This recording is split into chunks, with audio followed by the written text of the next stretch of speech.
Nako, heto na po mga karibin natin na matindi to. Palasyo nabulaga sa kilos ni Saldico. Binulgar lahat, Saldi gumante.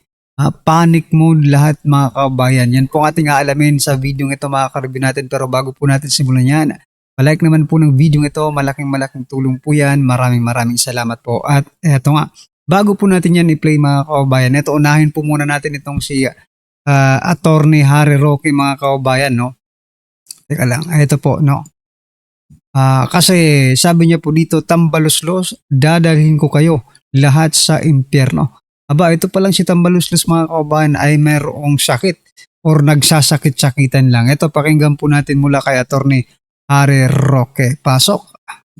Mainit na balita pa, kakasampa lang po na po ay matapos tanggihan ng Office of the Ombudsman kay Martin Romualdez sa Sandigan Bayan. At ito nga po ay narapol sa 7th Division. Ito po ay matapos tanggihan ng Office of the Ombudsman na bigyan ng permiso itong si Tambaluslos na bumiyahe sa Singapore dahil kinakailangan daw siya mag-follow up ng kanyang angioplasty sa Singapore. Alam niyo naman yung angioplasty, may ganyan din ako, hindi naman kinakailangan mag-Singapore. Yung misis ko may ibang karamdaman kaya kinakailangan mag-Singapore. Pero angioplasty, kayang-kaya na yan sa Pilipinas. Kaya naman talagang kaduda-duda talaga ang dahilan ni Tambaluslos na gusto pa niyang pumunta ng Singapore. Pero importante po itong dalawang bagay nito para maintindihan kung bakit nag-record ng ganyang video recordings sa Tambaluslos. Ang lumalabas po ngayon, ang ombudsman, sinampahan na siya ng kaso na plunder, non-bailable dahil nga po sa So parang nilalaglag na nila ngayon mga kababayan former Speaker Martin Romualdez, no? Ang lumalabas ngayon ay parang okay. Dahil ikaw naman ang may pakana nito, sige. Ikaw na ang titirahin namin. Wala na tayong ibang option. You are the last resort. Ikaw ang kailangan managot dito. So, syempre, hindi papayag dyan siguro si Romualdez, mga kababayan. Eto po ang naging sabi niya po dito, mga kababayan, sabi po ni Romualdez, I will not be the fall guy for other people's corruption. Aba, matindi yan. Oo. Sabi niya, hindi raw siya ang magiging fall guy ng korupsyon ng ibang tao. Aba, sino kayang ibang tao ang sinasabi niya mga kababayan? Okay? So, ito po yung kabuuan ng balitang yan mula sa Archlight News. No? May magkakalaglagan na ba? Aba, nagtatanong po mga kababayan. Sabi po kasi dito ni Romualdez, I will not be the fall guy for other people's corruption. Ito ang naging sagot na Representative Martin Romualdez sa gitna ng umiinit na investigasyon ng Office of the Ombudsman at AMLAC. Ayan. Dahil sa binitawang salita na I will not go alone, marami ang nagtanong, may mga malalaking tao ba siyang idadamay o isisiwalat kung sakaling tuluyan siyang gipitin? At tila hindi na lang ito usapin ng budget kundi usapin ng tapatan sa politika.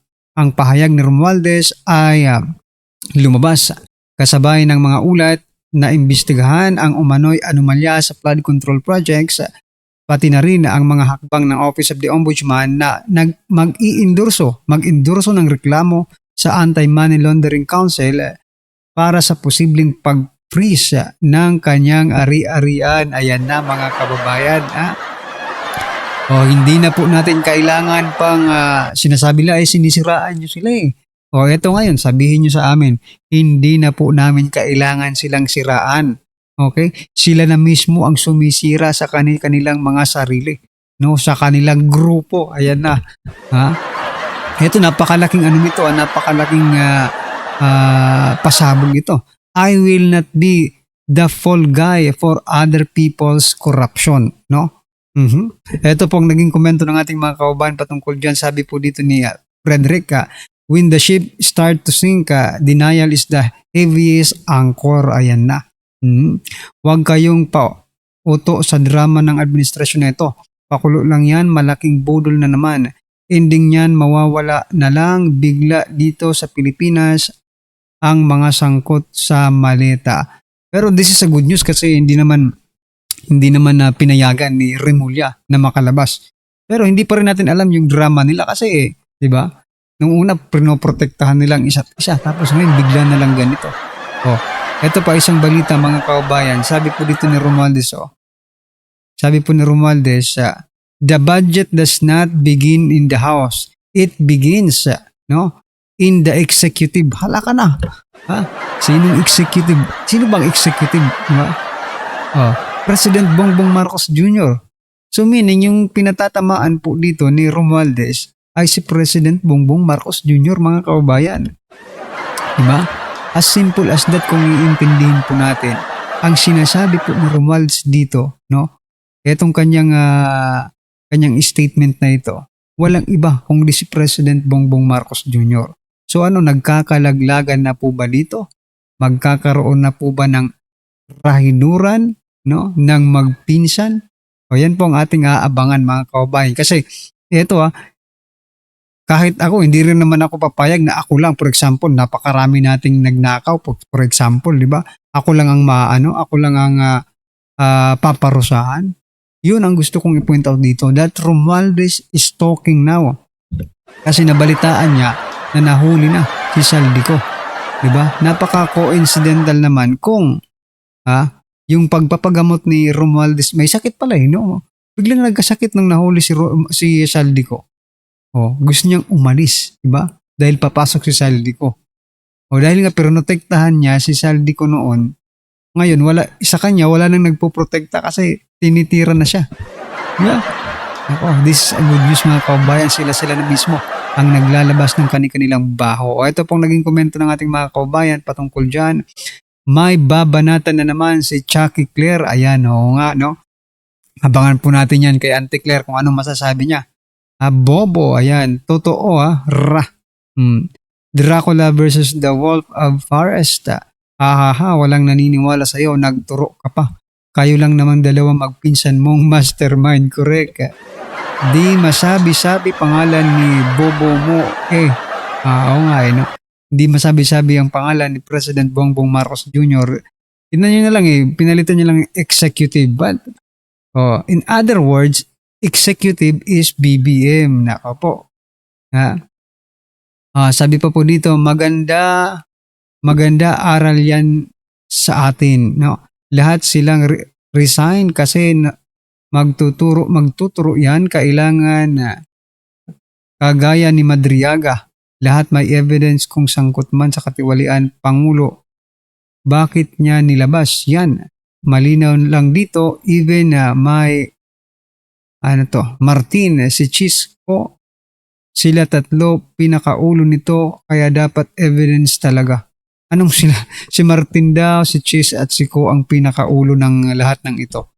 Sinasabi pa nga lang dito ni Martin Romualdez mga kaubayan na ang budget ay nagmumula sa executive.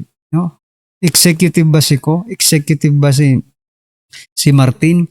Nasa executive ba si Chis Escudero? Hindi naman Ang nasa executive lang po mga kaubayan at mayroon pong kapangyarihan dyan sa budget ay ang presidente. Si BP Sara nasa executive pero hindi niya hawak ang budget Ang may hawak ng budget ay si President Bongbong Marcos Jr. Nako po, matindi ito mga kaubayan. So yan mga karabin natin, ano po ang inyong opinion, reaction patungkol dyan? Just comment down below at eto, pasadahan na po natin yung video. Pasok. Komento ni Roque. Magandang araw po sa inyong lahat. Ang pinakamalaking balita po ngayon ay di umano, nahuli daw po itong si Zaldico dyan po sa Czech Republic.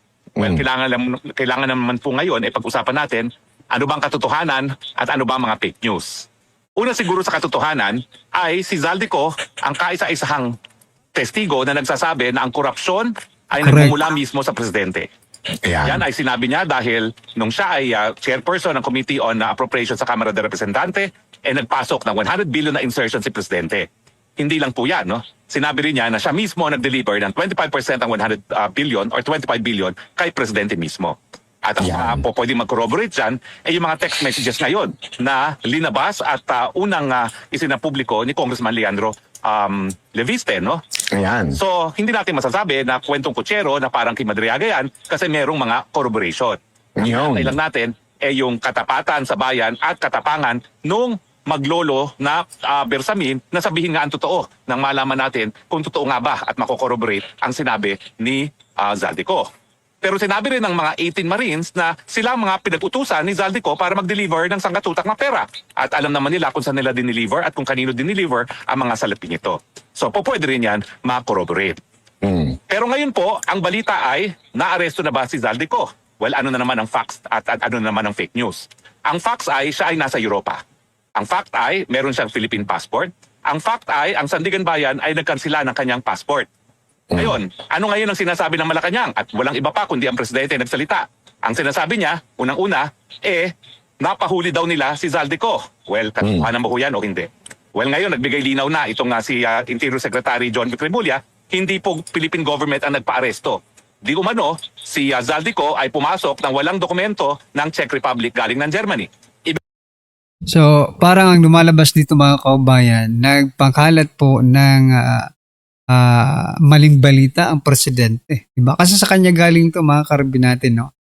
So, at saka, itong nakikita ko, gusto niyang siya mismo ang mag-report mga kaubayan para, di ba, makita ng taong bayan that the president is doing something. Di ba?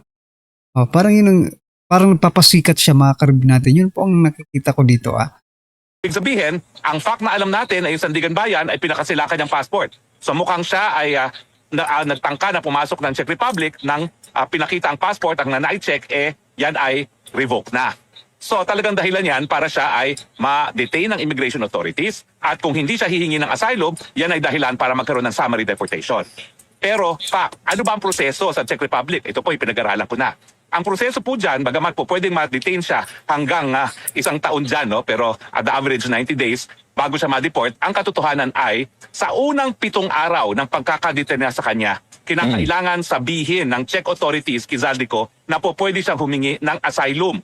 Obligasyon po yan ng Czech authorities na kapag minahuli sila na illegal entrant o yung pumapasok na walang visa, walang passport, na kapag siya ay nadetina, sasabihan na may karapatan siyang humingi ng asylum. Noong una po kasi, ako'y nagdarasal na kahit papano, alam ni Zaldico kung ano yung asylum.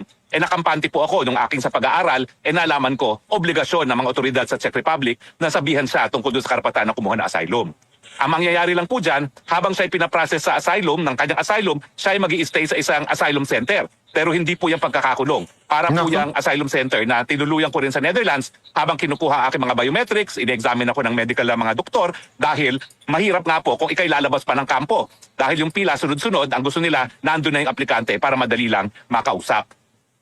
So dahil may obligasyon po ang Czech Republic na sabihan siya na meron siyang karapatan mag-asylum, tingin ko ba siya ay kukuha ng asylum? Well, sa tingin ko po, alam ni Zaldico na dahil siya ay ngayon ang kaisa-isang testigo na po pwede makorroborate ng mag-lolo na Bersamin na ang korupsyon ay nanggaling mismo sa ulo kay Marcos Jr. mismo, talagang alam niya na may banta sa buhay niya. Ang banta sa kanya hindi lang sa pagkakakulong, gaya ng banta sa akin dahil sila nagkaroon kaso ng non-bailable case. Ang banta sa kanya, patuloy na siyang patatahimikin, gugurgurin, papatuloy.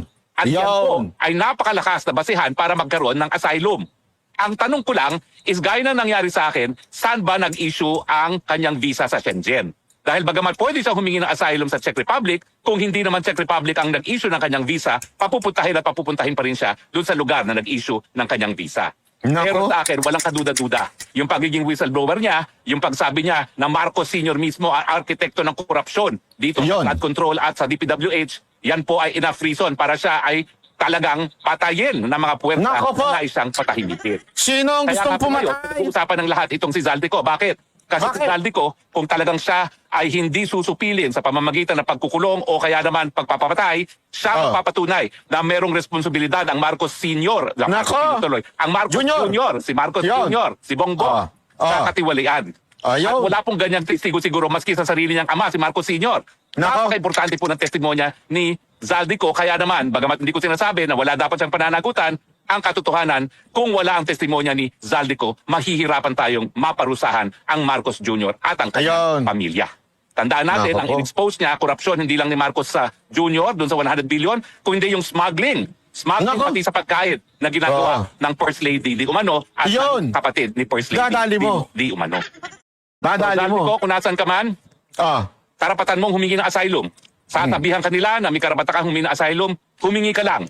Dahil malinaw na malinaw, gaya ng sikat ng araw, na meron kang karapatan, meron kang well-founded fear na pwede kang gurgurin, patayin, dahil ikaw lang ang magiging susi para mapanagot ang presidente at ang kanyang pamilya sa kanilang Yun. katiwalian. Ayun. Stay safe. So yan mga kaubayan, may pag-asa pa tayo, palakpakan po natin. Akala ko kasi talaga nang mahuhuli na si Saldico no?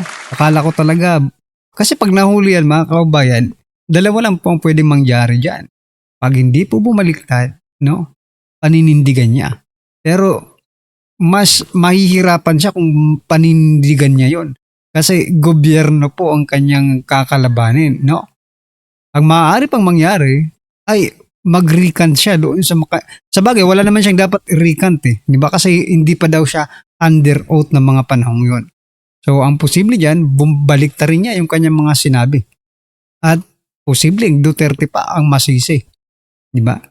Ay nako. Pero this is a good news mga karibin natin, no? Protektado pa rin po si Saldico. Alright?